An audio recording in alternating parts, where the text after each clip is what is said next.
Hello friends, this is Baljit Johal from JK with another video. And this video we're gonna find out how you can check watch time on your YouTube channel. To find out, you have to log on your desktop or PC on your YouTube channel. We're gonna click on YouTube, click on your channel, then click on my channel.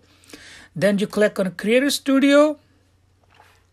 Then you click on left hand side. You see here you click on dashboard.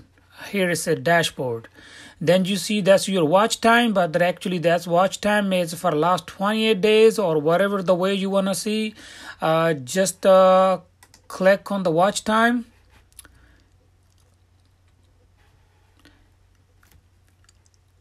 And you see whole report over here like watch time, minutes, and views. Then you click here on the right side corner. It says last 28 days.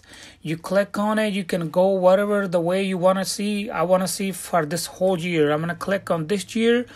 It will pull whole report. It says 2,379 watch minute and 1,400 views. So that's all, my friends. If you guys like my video, please like, share, and subscribe. Thank you for watching.